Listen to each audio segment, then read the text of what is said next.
और चलिए सीधे आपको मिर्जापुर लिए चलेंगे, जहां पर सीएम योगी आदित्यनाथ क्या कुछ कहना सुनाते हैं आपको। राष्ट्र पिछड़ जाएगा और 2014 के बाद जो सरकार आई उसके लिए पूरा देश ही परिवार है।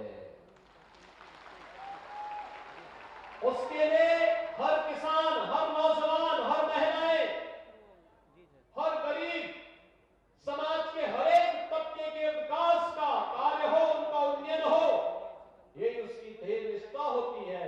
और इसलिए विराट दृष्टि है तो बड़ी बड़ी योजनाएं भी बनती है।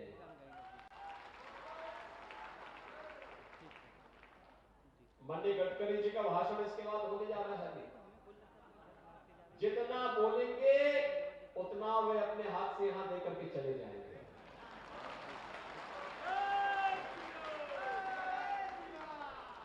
आजादी के बाद 1947 से लेकर के 2014 तक सड़क ट्रांसपोर्ट के मामले में जितना कार्य नहीं हुआ होगा 2014 से 2021 के बीच, उससे ज्यादा कार्य उन्होंने करके दिखा दिया है। और भाइयों बहनों, उत्तर प्रदेश में अब तक 3 लाख करोड़ रुपए से अधिक की योजनाओं को उन्होंने उत्तर प्रदेश को दे दिया है। 3 लाख करोड़। और बाकी नई योजनाओं के प्रस्ताव भी मांग करके उसको भी तत्काल सबको दे रहे हैं। ये मां विंध्यवासिनी का धाम है। मैं धन्यवाद दूंगा मां विंध्यवासिनी से जुड़े हुए उन सभी भक्तों को, उन सभी पुजारियों को, यहां के जनप्रतिनिधियों को, खासतौर पर श्री रत्नाकर मिश्रा जी को विशेष धन्यवाद दूंगा, जिन्होंने मां विंध्यवासिनी धाम के लिए अपना होटल भी दे दिया। अब भक्तों को अब परेशानी नहीं होगी। जब अब धाम बनेगा, आपने देखा होगा अभी काशी में प्रधानमंत्री जी ने काशी विश्वनाथ धाम देश की जनता को समर्पित किया है। कितने लोगों ने देखा था कार्यक्रम?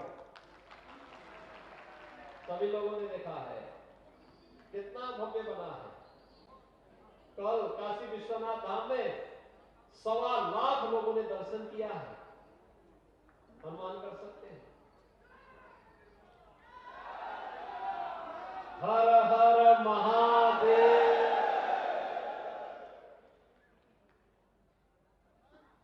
आप सोचिए, काशी विश्वनाथ धाम और प्रधानमंत्री जी आए, पहले उन्होंने गंगा जी में स्नान करके आस्था का सम्मान दिया, फिर भगवान शिव का अभिषेक किया और सम्मान किसका किया? श्रमिकों का सम्मान किया, जिनके परिश्रम में, जिनके पसीने, खून और पसीने में, पुरुषार्थ में बाबा विश्वनाथ को भव्य धाम दिया, उनको सम्मान देने का कार्य, उन पर पुष्प वर्षा करने का कार्य किसी ने किया? तो प्रधानमंत्री मोदी जी ने किया। आपने इससे पहले किसी प्रधानमंत्री को श्रमिकों का पर पुष्प वर्षा करते हुए देखा है क्या? और प्रयागराज कुंभ में जब प्रधानमंत्री जी आए थे, तब प्रधानमंत्री जी ने स्वच्छता कर्मियों के पाद प्रक्षालन किए थे। मां गंगा में डुबकी, संगम में डुबकी लगाई और डुबकी लगाने के बाद सबसे पहले गए जिन लोगों ने स्वच्छ कुंभ की परिकल्पना को साकार किया था। स्वच्छ कुंभ की परिकल्पना को साकार करने के लिए उस समय जो हमने टॉयलेट बनाए थे, उसका मॉडल भी गडकरी जी ने हमें दिया था कि गंगा जी में एक बूंद सीवर नहीं गिरना चाहिए, क्योंकि उस समय गंगा नमामि गंगे परियोजना के मंत्री भी आप ही थे और उसका परिणाम था कि स्वच्छ गंगा, सुंदर गंगा, अविरल गंगा, निर्मल गंगा की परिकल्पना को भी साकार किया गया और भव्य और दिव्य कुंभ के दर्शन हुए थे। और उस भव्य और दिव्य कुंभ को बनाने के लिए जो स्वच्छता कर्मियों ने उस समय योगदान दिया था, उनके पांव प्रक्षालन का कार्य भी देश के यशस्वी प्रधानमंत्री जी ने किया। क्या इससे पहले श्रमिकों को, किसानों को, स्वच्छता कर्मियों को किसी प्रधानमंत्री ने किया था क्या? तो भाइयों बहनों, जो देश अपने नागरिकों के प्रति इस प्रकार की संवेदना और इस प्रकार का सम्मान का भाव रखता हो, जिस देश का शासक अपने लोगों के प्रति इस प्रकार का अनुराग रखता हो और उनके श्रम की कीमत को समझता हो, उनके परिश्रम की कीमत को समझता हो, उसको दुनिया की महाताकत बनने से दुनिया की कोई ताकत रोक नहीं पाएगी, कोई ताकत रोक नहीं पाएगी। भारत दुनिया की सबसे बड़ी ताकत बनेगा अपने श्रमिकों के परिश्रम से, अपने किसानों के खून और पसीने की कमाई से, अपने युवाओं की ऊर्जा से। और प्रधानमंत्री मोदी जी और नितिन गडकरी जी जैसे विजनरी सोच के शासक जब देश में हैं, तो फिर ये इंफ्रास्ट्रक्चर इसी प्रकार से आगे बढ़ेगा। और भाइयों बहनों, ये इंफ्रास्ट्रक्चर का लाभ आपको कब मिलने वाला है? यहां की पर्यटन की सुविधाएं जब बढ़ेंगी। मां विंध्यवासिनी का धाम भव्य रूप लेने जा रहा है, भव्य रूप लेने जा रहा है। ऐसे भीड़ होगी। अलग विषय है कि हमारे रत्नाकर जी ने होटल तो दे दिया, लेकिन उन्होंने अपने व्यवसाय का भी व्यवस्था बनाई है। लाभ भी उन्हीं को होना है, क्योंकि अब श्रद्धालुओं की सुविधा तो चाहिए ही चाहिए। भारी भीड़ होने वाली है। मां विंध्यवासिनी के धाम में पहले नवरात्रि में बहुत भीड़ होती थी, अब तो मुझे लगता है कि सदैव वहां भीड़ होती रहेगी जब भव्य धाम बन जाएगा। और भव्य धाम को जोड़ने के लिए हाईवे तो बनी गए। अब गडकरी जी वाटरवे से भी, गंगा जी से भी जहाज चलाने की व्यवस्था करने जा रहे हैं।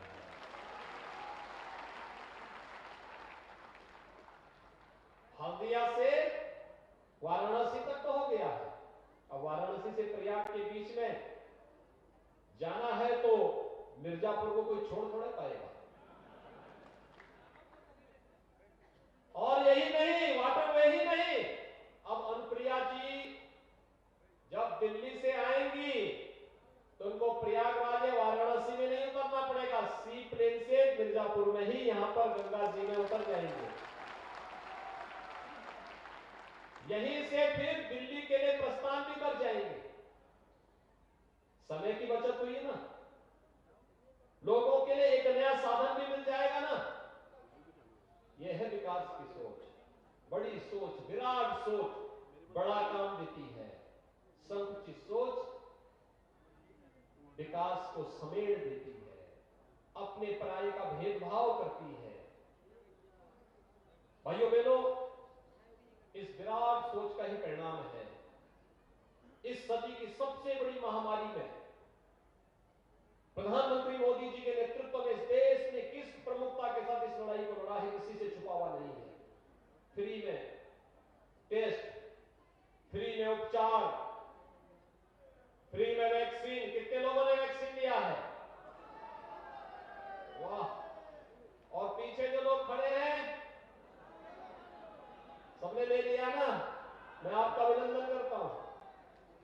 देखिए, एक नया कोरोना का एक नया वेरिएंट आया है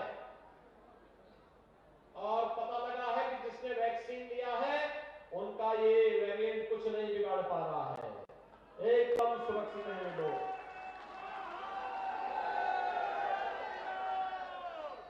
फ्री में वैक्सीन, सबको वैक्सीन।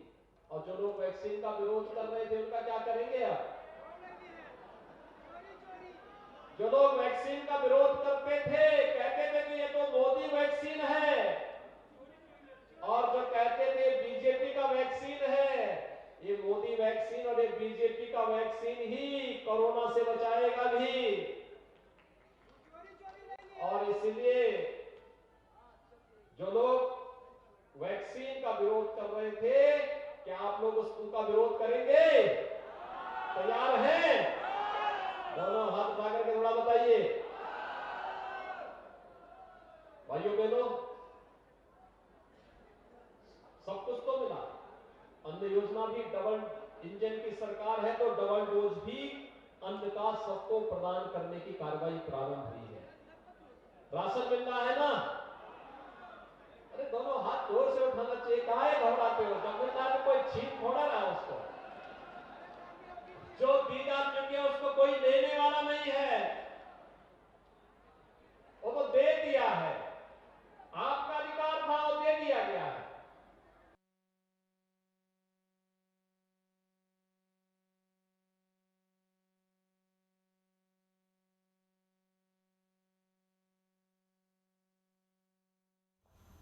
तो ये तस्वीरें आपको दिखा रहे हैं मिर्जापुर में सीएम योगी आदित्यनाथ मौजूद है। मिर्जापुर को 3037 करोड़ की सौगात मिली है और इसके साथ ही साथ 4 नेशनल हाईवे का लोकार्पण किया गया है। ये तस्वीर आपको दिखा रहे हैं मंच की, जहां पर सीएम योगी आदित्यनाथ मौजूद है, साथ ही नितिन गडकरी भी यहां पर मौजूद है। सीएम योगी की बड़ी बातें आपको बताते हैं। गंगा में जल्द ही प्लेन चलाने की योजना बनाई जा रही है, बिना भेदभाव के विकास योजनाओं का लाभ मिलेगा।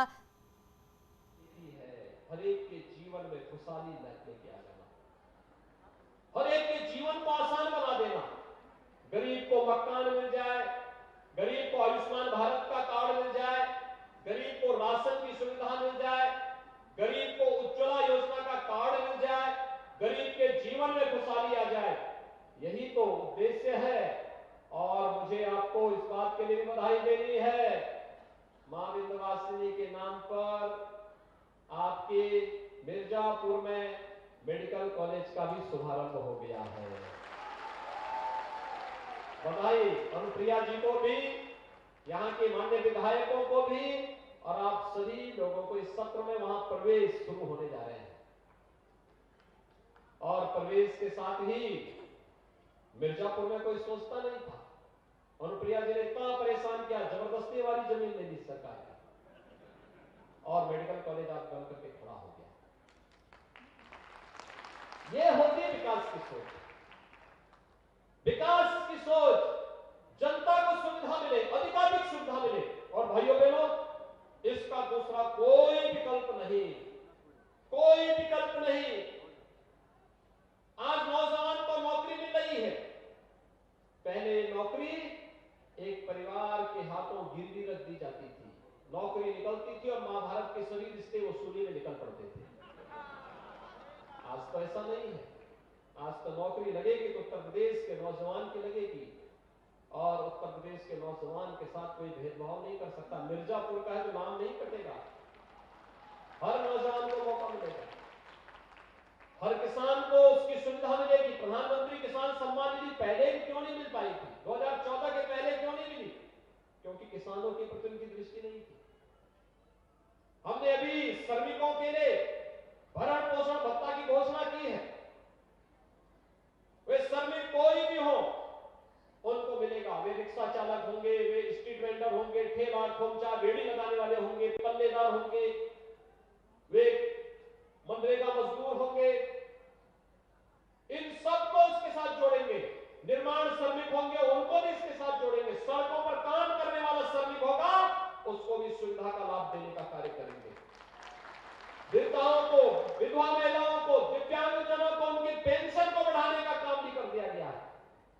किसी को भी कोई दिक्कत नहीं होनी चाहिए। कोरोना के खिलाफ देश की लड़ाई को लड़ना है तो एकजुट होकर के लड़ेंगे और एकजुट होकर के इस लड़ाई को लड़ने के लिए जब केंद्र और प्रदेश सरकार मिलकर के काम करती है तो भाइयों बहनों, डबल इंजन की डबल डोज लोक कल्याण का कारक बनती है।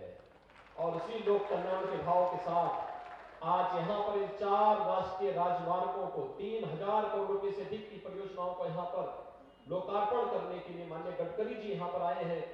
ढेर सारी अन्य योजनाओं को भी आपको देने जा रहे हैं। उन्होंने प्रदेश को बहुत कुछ दिया है और बहुत बड़ी परियोजनाओं के साथ आज वे यहां पर आए हैं।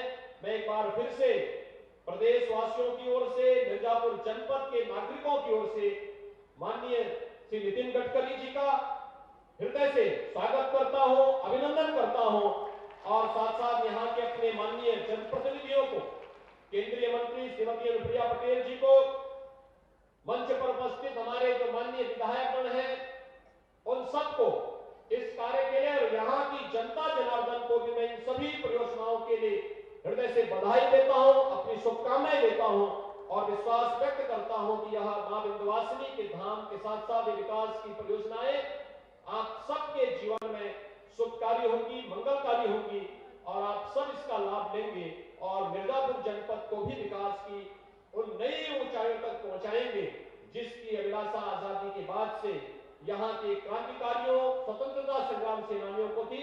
आप सबको बहुत बहुत बधाई, मंगलमय शुभकामनाएं, धन्यवाद। जय हिंद, जय जय श्री राम।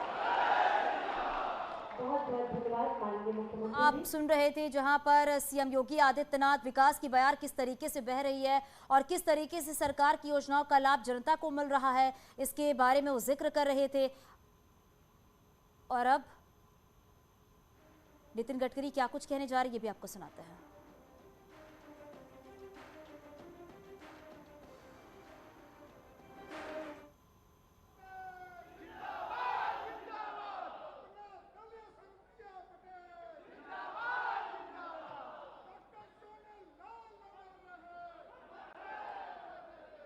उत्तर प्रदेश के लोकप्रिय मुख्यमंत्री आदरणीय योगी जी, केंद्रीय मंत्रिमंडल में मेरे सहयोगी आदरणीय अनुप्रिया पटेल जी, उत्तर प्रदेश के मंत्री रमाशंकर जी, मंच पर उपस्थित आदरणीय रत्नाकर मिश्रा जी, राहुल प्रकाश जी, श्रीमती मौर्य जी, श्री अनुराग सिंह जी, श्रीमती नीलम करवालिया जी और उपस्थित सभी भाई और बहन, मुझे बहुत खुशी है कि अनुप्रिया जी अनेक दिनों से बता रही थी कि मुझे मिर्जापुर आना है। आज पहली बार माता विंध्यवासिनी की इस पवित्र भूमि पर आने का मौका मिला और माता जी को वंदन करने का मौका मिला। ये मेरा परम भाग्य है। मैं यही हाथ जोड़कर अभिवादन करता हूं यहाँ की जनता को और माता जी को। बहनों और भाइयों, जो 4 हाईवे के काम हुए उसके बारे में विस्तृत रूप से अनुप्रिया जी ने जानकारी दी है। मैं उसमें ज्यादा नहीं बोलना चाहूंगा, पर एक बात आपको बताना चाहूंगा कि जैसे अनुप्रिया जी ने बताया कि अमेरिकन राष्ट्रपति ने क्या कहा था, वही बात मैं अपने हर समय ध्यान में रखता हूं। एक बात मेरे समझ में कभी नहीं आती कि उत्तर प्रदेश ये धनवान प्रदेश है। मैं हेलीकॉप्टर से देख रहा था, जहां वहां पानी है, सिंचाई है, गंगा का पानी है। मेरे क्षेत्र में 600 फीट नीचे जाना पड़ता है, वो भी ये पानी का बूंद नहीं। अच्छी सुपीक जमीन है, पानी है, सब कुछ होने के बाद उत्तर प्रदेश गरीब क्यों है? ये सवाल मैं आपको पूछना चाहता हूं। बहनों और भाइयों, अगर सही नेतृत्व है, सही दिशा है, तो क्या हो सकता है? आप सबने इसका अनुभव किया।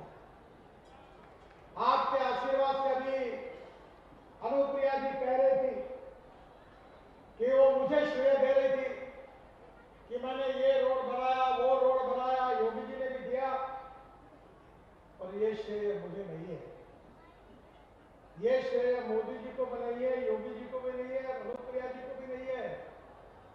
ये श्रेय अगर किसी को है तो मेरे सामने बैठी इस जनता को है। अगर आप अनुप्रिया जी को, मोदी जी को, मुझे अगर आप चुनकर नहीं देते और लोकसभा में नहीं भेजते और हमारा शासन नहीं आता, तो ये परिवर्तन कहां से होगा? इसलिए जो कुछ हो रहा है वो आपके बदौलत हो रहा है, आपके लिए हो रहा है।